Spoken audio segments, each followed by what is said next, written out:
അല്ല ഞാൻ പറയുന്നത് വയനാട് ഇല്ലില്ല. അത് ഇതിൽ എന്താ പ്രശ്നം എന്ന് പറഞ്ഞു കഴിഞ്ഞാൽ കേരളത്തിന് ഇതുപോലുള്ള ആവശ്യം ഇപ്പം വയനാട് ദുരന്തത്തിൻ്റെ പ്രശ്നം തന്നെ കേരളം ചില സമയത്ത് കടം വാങ്ങേണ്ടി വരും. ഉദ്ദേശിച്ച കേന്ദ്ര ഗവൺമെൻറ് സഹായിക്കുന്നെങ്കിൽ ചിലപ്പോൾ ചെയ്യേണ്ടതായിട്ട് വരും. ജനങ്ങളുടെ സഹകരണം തേടി മുഖ്യമന്ത്രിയുടെ ദുരിതാശ്വാസ നിധിയിലേക്ക് വലിയ തോതിൽ സംഭാവനകൾ സ്വീകരിച്ച് മുമ്പോട്ട് പോകാനുള്ള കേരള ഗവൺമെൻറ് ചെയ്തുകൊണ്ടിരിക്കുന്നത്. നല്ല പ്രതികരണമാണ് ഈ കാര്യത്തിൽ. ചിലരൊക്കെ നിസ്സഹകരിക്കുന്നുണ്ട്, എന്നാലും പൊതുവെ നല്ല പ്രതികരണമാണ് ജനങ്ങളുണ്ടാകും, നല്ല സഹായങ്ങൾ നൽകുന്നുണ്ട്. ഇതുണ്ടെങ്കിൽ പോലും ഈ ദുരന്ത നിവാരണത്തിന് ആവശ്യമായിട്ടുള്ള സഹായം ലഭിക്കുമെന്നുള്ളത് കാണില്ല. ഇങ്ങനെയുള്ള പൊതു ആവശ്യത്തിന് വേണ്ടി കടമെടുക്കുന്ന സമയത്ത് അത്തരം കടങ്ങളെ യഥാർത്ഥത്തിൽ കേന്ദ്ര ഗവൺമെൻറ് ഈ പൊതു കടപരിധിയിൽ നിന്ന് ഒഴിവാക്കി കൊടുക്കുകയാണ് വേണ്ടത്. അത് ചെയ്യുന്നില്ല എന്നുള്ളതാണ്. ഞാനത് സന്ദർഭവശാൽ കേരളത്തെ തകർക്കുന്നതിന് വേണ്ടിയുള്ള കേന്ദ്ര ശ്രമത്തിൻ്റെ ഭാഗമായിട്ടാണ് ഈ കിഫ്ബിക്കെതിരായിട്ടുള്ള നീക്കത്തെക്കുറിച്ച് പറഞ്ഞത്. ഭാവിയിൽ ഈ പ്രശ്നം സജീവമായിട്ട് ഏറ്റെടുക്കാൻ ഞങ്ങൾ ഉദ്ദേശിക്കുന്നുണ്ട്. അതുകൊണ്ട് ഞാനത് തുടങ്ങി വെച്ചത് മാത്രമേ ഉള്ളൂ.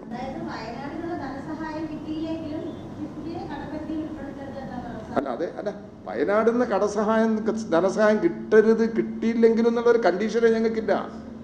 വയനാടിൻ്റെ കടസഹായം നമുക്ക് സാമ്പത്തിക സഹായം കിട്ടണം. കിഫ്ബി മറ്റൊരു വിഷയമാണ്. കിഫ്ബി വഴി ഫണ്ട് സമാഹരിക്കുന്നതും ചെലവഴിക്കുന്നതും കേരളത്തിൻ്റെ വികസനത്തെ ലക്ഷ്യം വെച്ചുകൊണ്ടാണ്. ആ ദൗത്യം മുന്നോട്ട് കൊണ്ടുപോകണമെന്നുണ്ടെങ്കിൽ കേന്ദ്ര നിലപാടിൽ നിന്ന് മാറ്റം വരണം. ഞാൻ പറഞ്ഞത് ഇവിടെ വയനാട് ദുരന്ത സഹായത്തിൻ്റെ കാര്യത്തിൽ കേന്ദ്ര ഗവൺമെൻറ് എടുക്കുന്ന നിലപാട്, അതേ നിലപാട് തന്നെയാണ് ഈ കിഫ്ബിയുടെ പ്രശ്നത്തിലും കേന്ദ്ര ഗവൺമെൻറ് സ്വീകരിക്കുന്നത്. ഈ രണ്ട് പ്രശ്നങ്ങളും കേരളത്തിൻ്റെ പൊതു താല്പര്യത്തിന് എതിരാണ് എന്നുള്ളത് കൊണ്ടാണ് ഇതിനെ പരസ്പരം ബന്ധപ്പെടുത്തി പറയാനിടവന്നത്.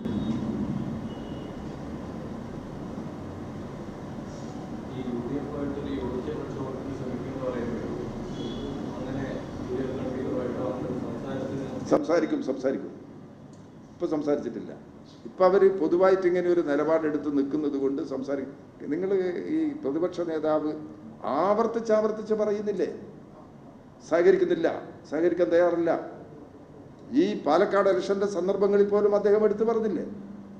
അങ്ങനെയുള്ളൊരു സമയത്ത് എങ്ങനെയാണ് സംസാരിക്കുക? അതൊന്നും ഞങ്ങൾ പരിഗണിക്കുന്നില്ല. ഞങ്ങൾ UDF-ൻ്റെ നേതൃത്വവുമായിട്ട് ചർച്ച ചെയ്യാൻ പോകുന്നുണ്ട്. അവർ സഹകരിക്കാൻ തയ്യാറാണെങ്കിൽ അവരെയും കൂടി സഹകരിപ്പിച്ചുകൊണ്ടുള്ള ഒരു ഭാവി പരിപാടിയെക്കുറിച്ച് അവർ കൂടി സഹകരിക്കുകയാണെങ്കിൽ അതിനനുസരിച്ച് തയ്യാറാക്കുന്നതിനും ഞങ്ങൾ സന്നദ്ധമാണ്. ഇന്ന് LDF-നകത്ത് ചർച്ച ചെയ്ത സമയത്തും എല്ലാ വിഭാഗം ആളുകളെയും സഹകരിച്ച് മുന്നോട്ട് പോകുന്ന നിലപാട് സ്വീകരിക്കണം എന്ന് തന്നെയാണ് കണ്ടിട്ടുള്ളത്.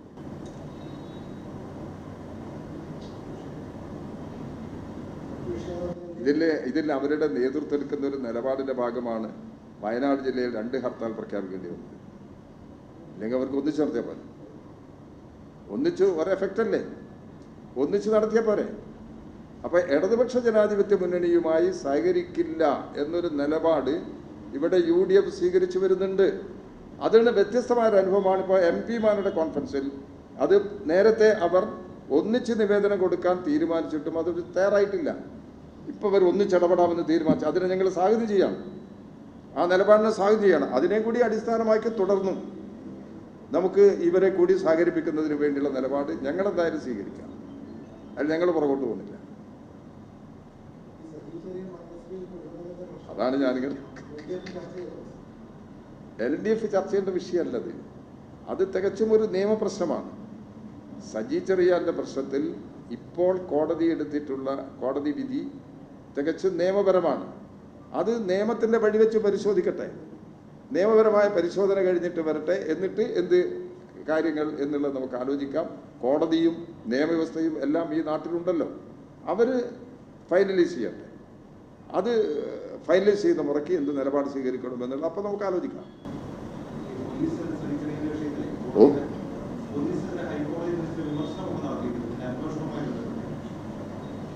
ഏതാത് ഇതിൻ്റെ ഈ ശശി ചെറിയാൻ്റെ വിഷയമല്ലേ? അത് ഏതായിരുന്നാലും കോടതിയുടെ മുമ്പാകെയുള്ളൊരു വിഷയമാണല്ലോ. ഒരു ഇപ്പം കോടതി തീരുമാനിച്ചത് ഇതിൻ്റെ തുടരന്വേഷണമാണ്. തുടരന്വേഷണം ക്രൈംബ്രാഞ്ചിനെ ഏൽപ്പിക്കുന്നതിനാണ് തീരുമാനിച്ചത്. അവിടെയുള്ള കോടതി എടുത്തിട്ടുള്ള നിലപാടിനെയും കോടതി വിധിയെയും ഹൈക്കോടതി വിമർശിച്ചിട്ടുണ്ട്. ഇതിൻ്റെ എല്ലാം അടിസ്ഥാനത്തിൽ ക്രൈംബ്രാഞ്ച് അന്വേഷിക്കണമെന്നും കോടതി തന്നെയാണ് നിർദ്ദേശിച്ചിരിക്കുന്നത്. അന്വേഷണം നടക്കട്ടെ. അന്വേഷണ വിവരത്തിൻ്റെ അടിസ്ഥാനത്തിൽ തുടർ നടപടികൾ നമുക്ക് സ്വീകരിക്കാം. നിയമത്തെ അനുസരിച്ച് മുമ്പോട്ട് പോവുക എന്ന നിലപാടാണ് ഈ കാര്യത്തിൽ ഞങ്ങൾ സ്വീകരിക്കുന്നത്.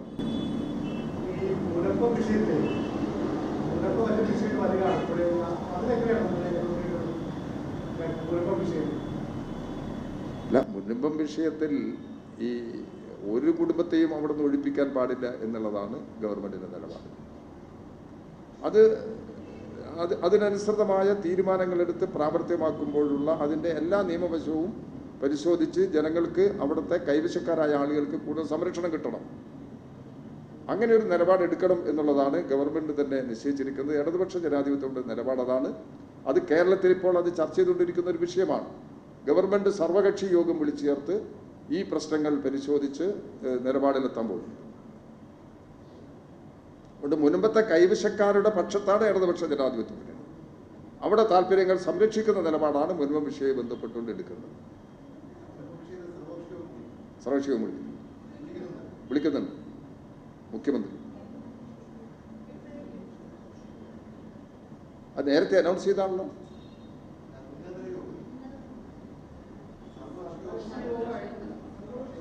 എന്നാൽ പിന്നെ അത് നമുക്ക് നോക്കാം. ഞാനത് സർവകക്ഷി യോഗമാണെന്നുള്ളത്, അത് സർവകക്ഷി യോഗം എന്നുള്ളത് അത് അങ്ങനെ കണക്കാക്കണം. ഇന്ന് വൈകിട്ട് ഉന്നതതല യോഗം. Yes, sorry. അപ്പോൾ ഉന്നതതല യോഗത്തിന് ശേഷം മറ്റു കാര്യങ്ങൾ നമുക്കാണ്.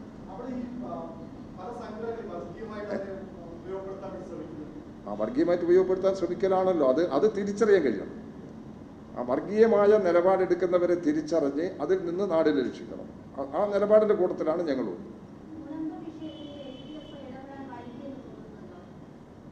നേരത്തെ ഈ പ്രശ്നം പറഞ്ഞതല്ലേ. LDF നേരത്തെ തന്നെ LDF ഇതിൽ ഇടപെടുന്ന കാര്യത്തിലോ ഗവൺമെന്റ് ഇടപെടത്തിലോ ഒരു വീഴ്ചയും വരുത്തിയിട്ടില്ല. ഇത് വേറെ രീതിയിൽ ഇതിനെ ഡൈവേർട്ട് ചെയ്ത് കൊണ്ടുപോകുന്നതിന് വേണ്ടി അദ്ദേഹം ചൂണ്ടിക്കാണിച്ച പോലെ ചില ശ്രമിച്ചു എന്നുള്ളത് ശരിയാണ്.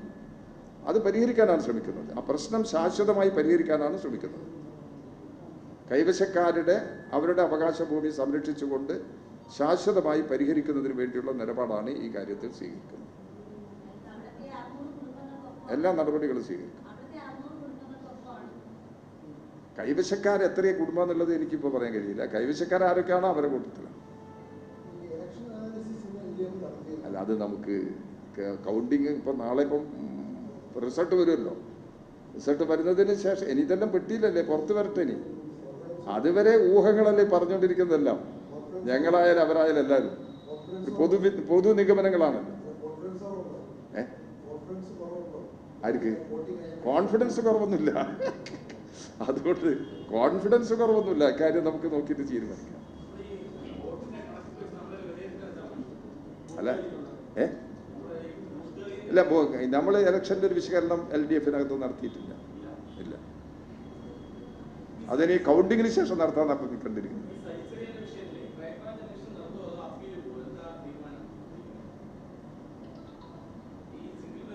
അല്ല, ഇപ്പൊ കോടതി പറഞ്ഞ നിലപാട് നിയമപരമായി പരിശോധിക്കണമെന്ന് തന്നെയാണല്ലോ. അന്വേഷണം നടക്കണമെന്നുള്ളതാണ് കണ്ടത്. നിയമപരമായ പരിശോധന നടത്തി തീരുമാനത്തിലെത്തണം. അപ്പീലിന്റെ സാധ്യത ഉണ്ടല്ലോ എന്നുള്ളത് എനിക്കിപ്പോൾ പറയാൻ പറ്റില്ല. അതിന്റെ നിയമവശം പരിശോധിച്ചിട്ടേ പറയാൻ കഴിയും.